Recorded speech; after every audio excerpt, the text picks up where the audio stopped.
जग्गू की ये बात सुनकर कुक्कू तुरंत अपनी माँ से बोलता है, मम्मा मम्मा गुड़िया को यहीं छोड़ दो और चलो यहाँ से, हम अपनी जान बचाते हैं। हाँ भाई ये भी ठीक है, मेरा काम इस लंगड़ी चिड़िया से ही चल जाएगा, तुम सब चले जाओ। चील ने इतना कहा ही था कि तभी रानो चिड़िया जोर से चील को धक्का मारती है और पेड़ से नीचे गिरा देती। जग्गू कुक्कू गुड़िया को साथ लेकर यहाँ से भाग जाओ, मैं इस चील को आपके पीछे नहीं आने दूंगी, बेटा जल्दी से भागो यहाँ से। इतना कहकर रानो चील पर हमला कर देती है और जग्गू और कुक्कू टोकरी लेकर वहाँ से भाग जाते हैं। चिड़िया और चील में काफी देर तक लड़ाई होती है और आखिर में चील रानो को जान से मार देती है।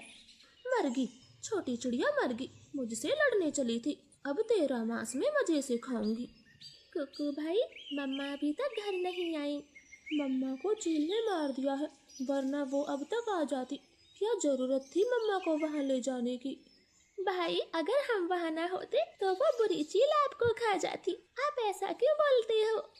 नहीं, हम चील के हाथ कभी ना आते, वो तो तुम साथ में थी, इसलिए मम्मा ने चील से लड़ाई करने की सोची। तुम लंगड़ी थी ना, माँ को तेरी वजह से मरना पड़ा, अब तू ही माँ की हत्यारन है, समझी। ऐसे कुक्कू तो गुड़िया को ही दोषी ठहराता है। अब गुड़िया का ध्यान रखने वाला कोई नहीं था। कुक्कू सारे दिन बाहर घूमता फिरता, वो लंगड़ी बहन का बिल्कुल भी ख्याल नहीं रखता, चाहे वो भूखी हो या फिर प्यासी हो। भाई सुबह से रात हो गई है, आप मेरे लिए कुछ खाने को नहीं लाए। जंगल में भोजन की कमी हो गई है, अपना पेट भरना ही बड़ा मुश्किल है, ऐसे में तेरे लिए दाना कहाँ से लाता। ऐसा बोलकर कुक्कू तो सो जाता है। गुड़िया को पूरी रात नींद नहीं आती क्योंकि वो तो कई दिनों से भूखी थी। मम्मा मम्मा अगर आज आप जिंदा होती तो मेरा कितना ख्याल रखती, अब तो मुझे भी भूखा सोना पड़ता है। मैं